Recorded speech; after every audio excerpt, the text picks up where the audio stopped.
It's the Locked On Podcast Network, your team every day.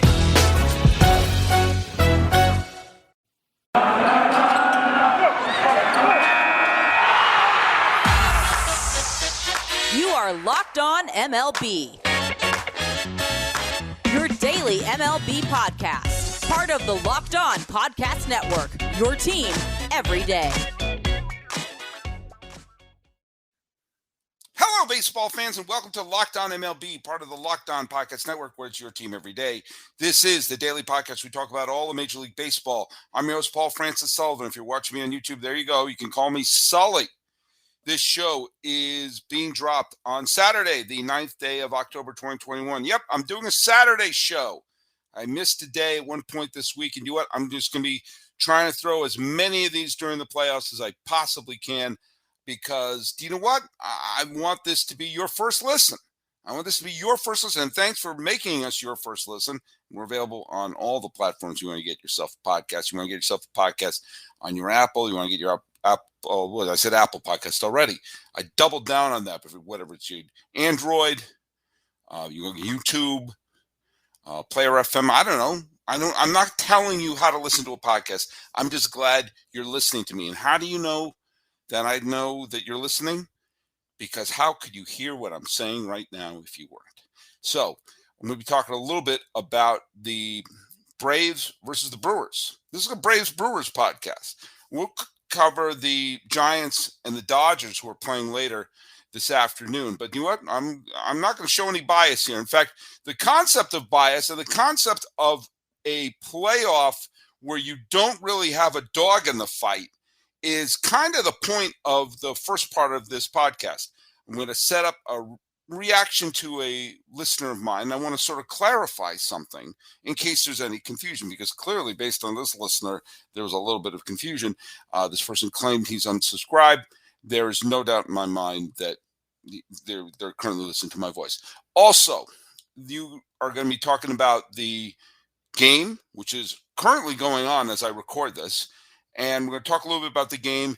And then once the game is over, I don't know how it ends. If I did know how it ended, I would go to Bet Online right now and put it all on there. And then, boom, buy that a mansion on Russian Hill in San Francisco that I've been eyeing. But no, I don't know. So we're going to talk a little bit about the game. And then for the third segment, I want to talk a little bit about the state of this series. The Milwaukee Brewers versus the Atlanta Braves. An interesting matchup of two franchises, as one of them gets to go to the National League Championship Series without having to face either Los Angeles or San Francisco, based upon how the playoff situation is now. They should be dropping to their knees and thanking the stars above that when inevitably the tweak happens to the playoff system as it exists now, one of them, they would, San Francisco would be playing one, Los Angeles playing the other. And neither one of them have to play. They have to play each other. Now, Atlanta's a fine team who really pulled it together after the trade deadline. Milwaukee is a wonderful team. I actually picked them to win the World Series at the beginning of the postseason because I like how they're built, and I like how their pitching is built. And I think that in a short series, when you can match another team's pitching, I think Milwaukee is not as good as the Los Angeles Dodgers or the San Francisco Giants over 162 games. But I think in a 7-game series, they can match them game for game. To bring up Braves teams of the past, this is how you had year in and year out, the Atlanta Braves won between 95 and 100 games with a Hall of Famer in their number 3 slot in their rotation. They would have Glavine, Maddox, and Smoltz year in and year out. Their number 4 star would be someone like a Denny Nagel or a Kevin Millwood or someone who would be another team's ace. And he was their number 4 starter / long reliever. And yet, why did the Braves only win one World Series during that run? Only one. So many franchises would love to only win one World Series during a run. The reason is that in a short series, over 162 games, they're going to win 2 out of 3 constantly. But in a short series, if you went up against a Kevin Brown or a Livan Hernandez with a little help from Eric Gregg's strike zone, or Kevin Brown again with San Diego when he went from Florida to San Diego, or you had a Kurt Schilling matching them in the series with Philadelphia. And then inevitably there was a issue with the bullpen because the Braves bullpen was always their bugaboo, not the Bugaloos, but the bugaboo. That's how you could beat them. Not over 162 games, but in short series. I think Milwaukee could match up. Their pitching staff can match up with anybody's. I think their offense is good enough. And I think their defense is good enough. And I think you could make for a very entertaining series. And why I think they're going to win. I think it's going to help them also. They don't have to face one of them. They only have to beat one of them. Imagine if it was set up that the Brewers had to beat both the Dodgers and the Giants to get to the World Series. That'd be quite a gauntlet. They have to beat the Braves. Not the Braves are a bad team. They're not the Dodgers or the Giants this year. There's an inequity in the playoff system, which is going in the favor of the Milwaukee Brewers. One of the reasons why I'm picking them. By the way, totally off a different tangent, but I guess it's not because we're talking about the Braves. I've often wondered what would have happened because I mentioned the fact that when you look at the number 4 starter for all those years during the Bobby Cox Braves years, where you would have had a Nagel or a Charlie Liebrandt or a Kevin Millwood or someone who was an excellent pitcher in that number 4 spot in their rotation. I often wondered if the Braves could have won more World Series titles if they switched Smoltz to the closer role for the postseason. He did come in and close a couple of times in 1999, and when Smoltz became the closer full-time, he was the best closer they had.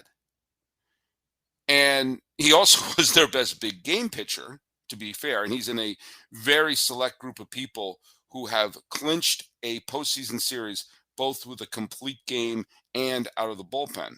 Adam Wainwright, by the way, is another one of them who was a Braves farmhand, if you know, keeping things together here. I often wonder if they would have been better off saying we're going to have Denny Nagel or Charlie Liebrandt or Kevin Millwood starting game 3 and bringing Smoltz out of the bullpen instead of the parade of closers that they had, whether it was Juan Berenguer, Alejandro Pena, they had Jeff Reardon for about an hour and a half. They had Kerry Lightenberg for 1 minute and 3/4, Greg McMichael, Mark Wohlers. Wohlers was the only one who managed to close out a World Series, but the next year he wet the bed against Jim Leyritz. There's so many instances where there was the image of their closer coughing it up in a gigantic playoff game, and Smoltz was their best closer. It's a philosophical question. But there's another philosophical question I'm going to address right now, because the other day I did a video, and look at, please comment here on YouTube or comment on Twitter, either at Sully Baseball or at Locked On MLB Pods or wherever. I'll see the comments somewhere.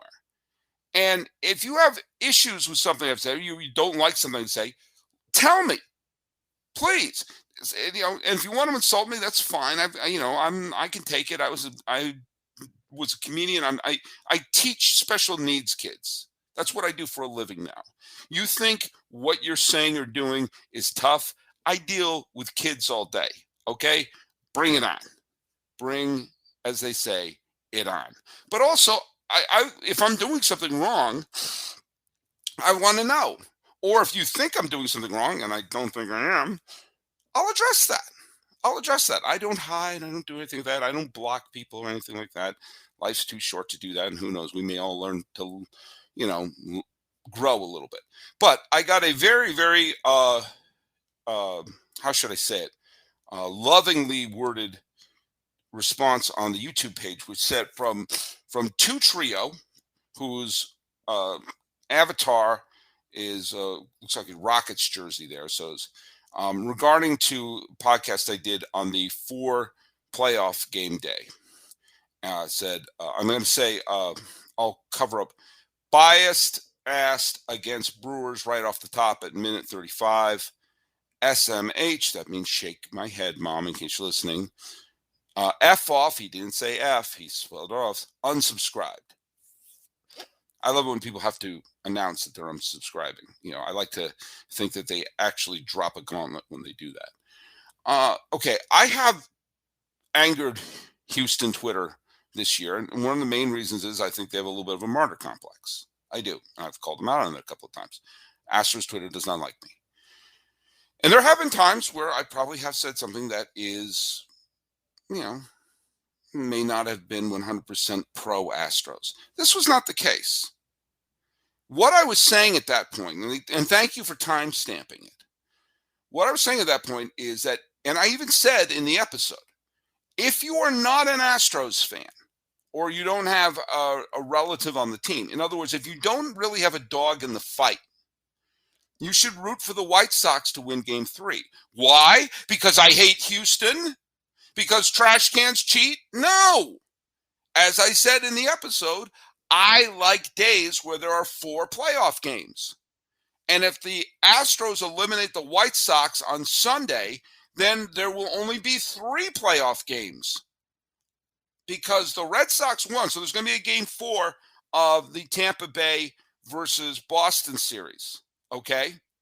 And so if the Astros lose one game or the White Sox win said game, and that one of those two things, those are the same thing, then we'll have a day with 4 playoff games again. That's what I was saying. There's a certain way of looking at the sport when you don't have a dog in the fight. Now, I don't claim to be an Astros fan. But that being said, I'm also not a Tony La Russa fan. And I am a Dusty Baker fan, and I love Zach Greinke. So I'm not one of these people who think the Astros winning would be the end of the world. But I do want to see that series go deep. Because I'm neither a White Sox fan or an Astro fan, I want to see a do-or-die Game 5. I don't want to see a sweep. That's all I'm saying. If you're an Astros fan, and I have a guess you might be, of course you're rooting for a sweep. That's your job as a fan. I remember when the Red Sox, grew up in New England, grew up a huge Red Sox fan. When they were up 3-0 in the 2004 World Series, I had more than one person ask me, wouldn't you like to see them clinch in Fenway? And I said, no, I don't want them to lose anything. I just seen the Yankees blow a 3-0 lead. So forgive me if I was a little bit shaken about the concept of thinking you're playing with house money with a 3-0 lead. But the fact of the matter is, I want to see my team win every game, and they happen to do that in that World Series. You should root for your team. If you're an Astros fan, you should root to sweep the White Sox, sweep the winner of the Rays-Red Sox series, and sweep the World Series. But if you don't have a dog in the fight, like I don't have with the Braves and the Brewers, then guess what? You should root for a longer series because I'm gonna blow your mind here. I want the Braves to win Game 2, not because I'm a Braves fan, not because I'm from Atlanta. Of the two teams, I think I would lean towards Milwaukee, if for no other reason than to hear Bob Uecker more announced longer into the postseason. Also, if the Brewers go on to win, I look smarter because I picked them to win the World Series. But I'd like the Braves to win today. Is it because I'm anti-Milwaukee? Is it because I don't like the Fonz? Is it because I dislike the state of Wisconsin? No. I don't have a dog in the fight. Ergo, I wanted to go get to Game 5. I want the Astros and the White Sox to go to Game 5 and have Game 5 be 15 innings long. Same with Milwaukee and Atlanta. That's fandom when you don't have a dog in the fight. It has nothing to do with bias. Don't play the martyr card on this. I'm not anti-Houston. I'm actually not anti-Houston. I'm anti-fake martyrdom. Okay? So just think about that. I know you're an Astros fan, and so therefore you want them to win. I know if I was watching the Red Sox in the playoffs and all and people were saying, "Oh, I hope the Red Sox get swept." Okay, but I don't. But I understand what someone did. And if someone didn't have a dog in the fight, I know there's a lot of Yankee fans who don't like the Rays and don't like the Red Sox. Stacey Gotsulias of Locked On Yankees is rooting for a meteor to hit Earth. Her 3 least favorite teams are still in the playoffs, the Red Sox, Rays, and the Astros. I know she's rooting for the White Sox. But the fact of the matter is, you need to understand, I totally expect you to want the Astros to win. But lay off the martyrdom a little bit. Pull that back. Understand that part of the reason for some of this is just basic fandom when you're from the outside looking in. Think about like you're obviously the person who's a basketball fan and a Rockets fan. But let's say there's two teams you don't care about in the playoffs. You know, I don't follow basketball as much as I used to. I believe Brooklyn played Milwaukee at one point. Could be wrong about that. I don't know. If you don't care about Brooklyn, you don't care about Milwaukee, don't you want that series to go 7 games? When you're indifferent about the teams, do you think to yourself, God, I hope this is a sweep and not competitive? No. It's sometimes fun. I'll say the Braves were involved in my favorite World Series I've ever watched in my life, which was the 1991 World Series. I was a sophomore in college. I was so engrossed in every pitch of that game. At that point in my life, I had never stepped foot in the state of Georgia nor Minnesota. I still haven't stepped foot in Minnesota. I've been to Georgia a couple of times. Great state. I actually went to a Braves game at Turner Field. That's neither here nor there. I was drawn into every single pitch. And part of the reason was I didn't care about either team. And it's therefore, however it unfolded, was a thing of joy. Now, if the Twins wound up sweeping the Braves, and remember, the Twins won the first 2 games of that series. This is actually a perfect example. I didn't have a dog in the fight. I happened to be a Jack Morris fan at the time, and I happened to be a Kirby Puckett fan at the time. And there was something about the tomahawk and stuff that rubbed me the wrong way. And I also was a huge Barry Bonds fan at the time. And he was with Pittsburgh, and the Braves just beat him, so I was a little mad at them. So the first 2 games, you bet your tuchus, I was rooting for Minnesota to win. But when they were up 2-0, and they had a lead in Game 3, if I remember that correctly, I know Chili Davis hit a home run to tie Game 3, which went into extra innings. I'm doing some of this from memory. I remember thinking, I want the Twins to win, but I want the Braves to win this game. Does that mean I'm anti-Minnesota or anti-Atlanta? No, I'm pro Game 7. And I couldn't have made it any clearer that I was pro 4 games in one day. That's all. That's what fandom's about. We all should know that. Long first segment. What are you going to do about that? I'll tell you what I'm going to do. I'm going to watch the Atlanta Braves play the Milwaukee Brewers, the 2 franchises that Henry Aaron played for, and I'm going to see who wins. I hope it's Atlanta. Don't take offense, Milwaukee.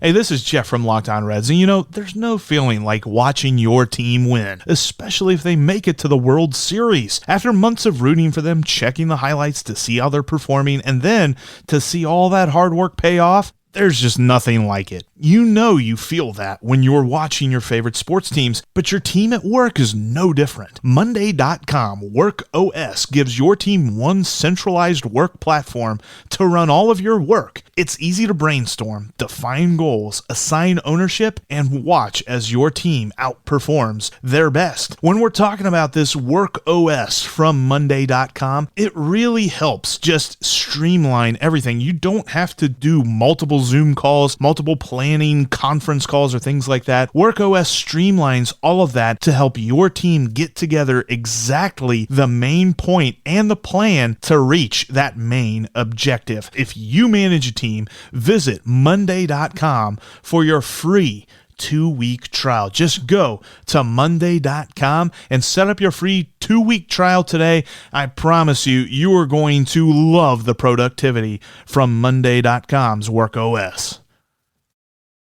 David Harrison here, the Locked On Washington Football Team podcast, celebrating with you a 21-grain salute to a less boring sandwich thanks to Dave's Killer Bread. I don't know about you guys, but when I eat pizza, I eat it for the toppings, not the crust. And when I eat a sandwich, it's for what's inside the bread, not for the bread. But when I throw a sandwich on 21 whole grains and seeds, thin sliced bread from Dave's Killer Bread, it is the epitome of addition by subtraction. That thin sliced bread lets me focus on what's inside the sandwich, but also adds to the sandwich with killer taste, killer texture, killer nutrition, a subtle sweetness, and a seed-coated crust. Dave's Killer Bread is America's #1 organic bread for a reason. It tastes so stinking good. Dave's Killer Bread is made with the highest quality organic and non-GMO ingredients and is power-packed with whole grains, fiber, and protein. Visit daveskillerbread.com to learn more and look for Dave's Killer Bread in the bread aisle of your local grocery store. All right, the Braves and Brewers game is over. And for those of us who don't have the proverbial dog in the fight, we got what we wanted. It was actually a pretty exciting game. It wasn't a nail biter because there was this sense that the Braves pitching just wasn't going to let up. But of course, Fried was amazing through 6, and they yanked him.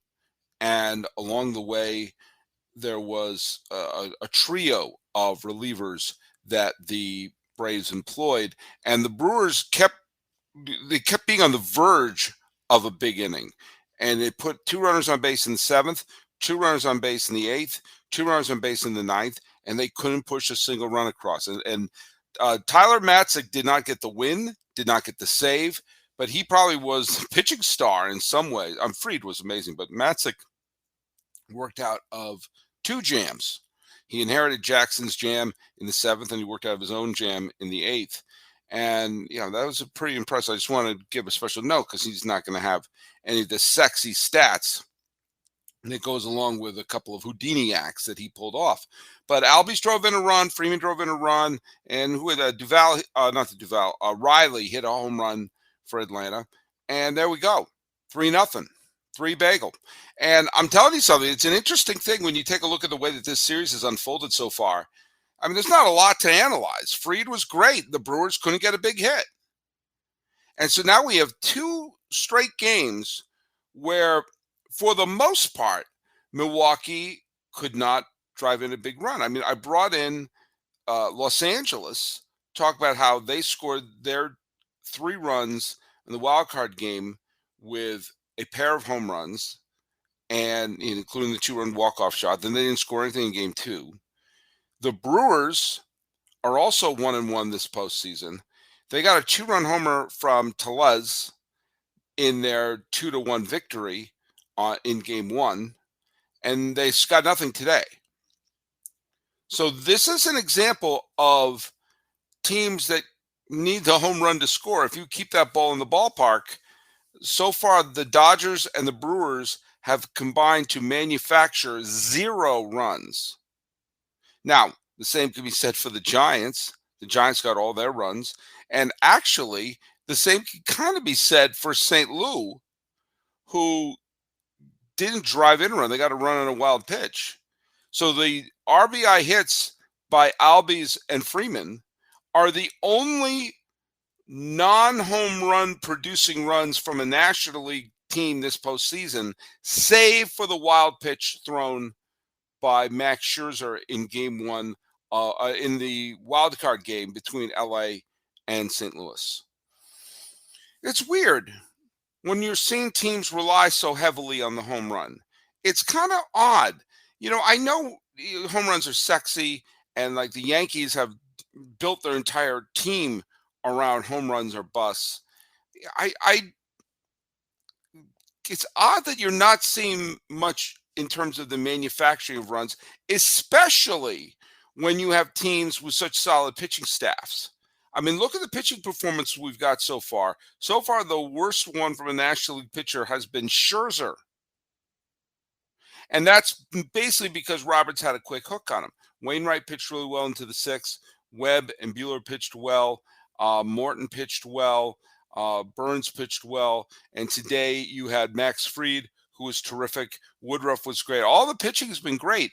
So you would think, I know this flies in the face of analytics and sabermetrics, you would think that in the postseason, there would be more of a premium on trying to manufacture runs instead of waiting for the home run. One of the things, look at this, I'm not old man Sully. I understand analytics are important, and of course we have to be careful. There's no universal analytics. There's no back of the teacher's handbook with all the answers. Analytics means people analyze data and come up with conclusions based upon their analysis. And so, for whatever reason, there is a great premium over 162 games to put the emphasis on, banging home runs and not stealing bases and not manufacturing runs. because over 162 games, that will produce more victories. And certainly the National League teams that are survived right now, and also in the American League, certainly the Red Sox, certainly the Rays, these are teams that are heavy. Did I mention heavy in the analytics? So they work certainly over 162 games. But there's a danger of trying to sit back and trying to pound one out of the park when you know that every single pitcher you're going to face is going to be pretty good. When you get to the division series and eventually the league championship series, you're only facing the best teams. The chances are the best teams got there in part because they can hit home runs, sure. They can produce runs, sure. But they also have great pitching. Burns is a Cy Young candidate. Scherzer's a Cy Young candidate. The Giants pitching staff is deep top to bottom. Fried and Morton are tremendous pitchers. At least in the National League, you're going to see a whole bunch of aces. In the American League, you're going to see, the Rays have a parade of pitchers. I mean, this is one of the reasons why I think the Rays, even though they've tied the Red Sox, are still going to win the pennant because they have a deeper pitching staff. They may not have the workhorses that some of the other National League teams have, but they have more pitchers. They have quantity. That being said, in the National League, you have pitchers who are closer to being old traditional workhorses and with some deep bullpens, to be sure. So you would think runs are at a premium. Certainly are in this Brewers-Braves series. Braves scored 3 runs. They got a Peterson home run in game 1. They got the Albies and Freeman hit, and then the Riley home run. Meanwhile, the Brewers have the Tellez home run, and that's it. When you look around and say, we're going to wait for a big home run, I don't know. Maybe when you constantly are getting 2 runners on base, they constantly get, as I said, 7th, 8th, and 9th, 2 runners are on base each other. 9th inning, first and second, nobody out. Same thing for the 8th. It was first and second, either nobody out or 1 out. And there's no moving runners along. There's no manufacturing of runs. Sully, that's not good for the analytics. Analytics are for the 162-game season to get you into the dance. Now you have to squeeze as many runs out as possible. Because you're not going to face the Pirates' number 4 starter. You're not going to face the Rangers pitching staff. You're only facing the best pitchers. So maybe that sort of poo-pooing or the total dismissal of manufactured runs has to be, I don't know, you cock your head sideways, not because in my day, no, in this day. You're facing Woodruff, you're facing Burns, you're facing Morton, you're facing Riley, you're facing Webb, you're going to face Disclafani or Gosman, you're going to face Scherzer, you're going to face Urias, you're going to face Buehler. And all of them are going to give you about 6 shutout innings. And then you go to their deep bullpen. You got to scratch a run out here or there. This is a much different game if it's 3-1 or 3-2 going to the 9th as opposed to 3-0. You don't play in the postseason the way you do in the regular season. You don't believe me? Would you bring Madison Bumgarner in to pitch 5 innings out of the bullpen on 2 days rest in the regular season? Of course not. You get fired. You may be beheaded. But you manage the postseason differently because it is a different animal. And maybe some of these teams attack differently in the postseason because squeezing a run out here or there could have made the difference for Milwaukee. They'd have a 2-0 lead, or maybe it would have been the difference for Atlanta. They may be up 2-0. Either way, it's an interesting series. And I wanted to cover this series because I'm here in the Los Angeles area, and everything is about the Dodgers right now. And a lot of my family is up in the Bay Area. I've been talking a lot about my dad and the Giants. And I didn't want to neglect this series. Milwaukee, Atlanta could very easily have been swept under the rug, and it deserves our attention. It's 1-1. It's going to go at least 4. Would not stun me if this would go 5. Would like to see it go 5. So whatever team wins game 3, I'm rooting for the other one in game 4, not because of bias. This episode is brought to you by Off the Eaten Path. You're hungry for adventure, so try a snack that satisfies your curiosity and your appetite. Off the Eaten Path Veggie Crisps and Chickpea Veggie Crisps are bursting with flavor and texture, designed to take your taste buds on a journey. Packed with real veggies like chickpeas, black beans, rice, and green peas, these gluten-free crisps are deliciously crunchy and non-GMO Project Verified. Plus, they have no artificial flavors, colors, or preservatives. So it's a great tasting snack you can feel good about. Real veggies. Really delicious. Shop now for Off the Eaten Path Veggie Crisps on Amazon or at stores near you.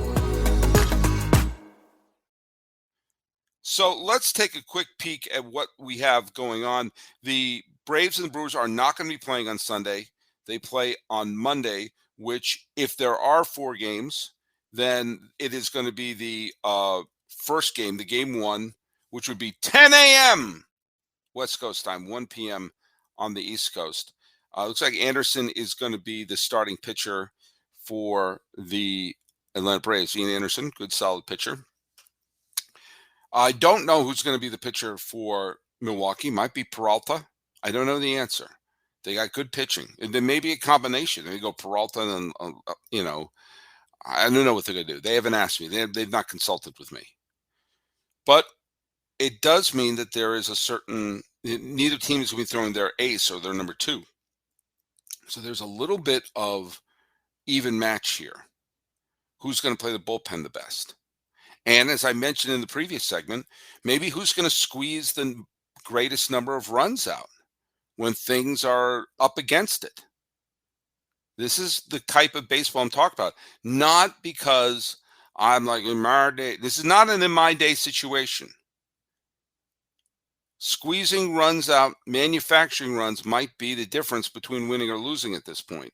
And this is all binary. Nobody cares if it's a close game or a blowout. It's binary. You win, you lose. And for the Atlanta Braves, a team that sold, that should have sold, at the trade deadline, but bought. Everyone thought they were going to, cut bait. I said this before. I was totally wrong about the Atlanta Braves. When they lost Ronald Acuna Jr., their MVP candidate, and a bunch of other injuries were happening and other off-the-field stuff was happening, which I'm not going to get into in this episode. But I said, hey, do you know what?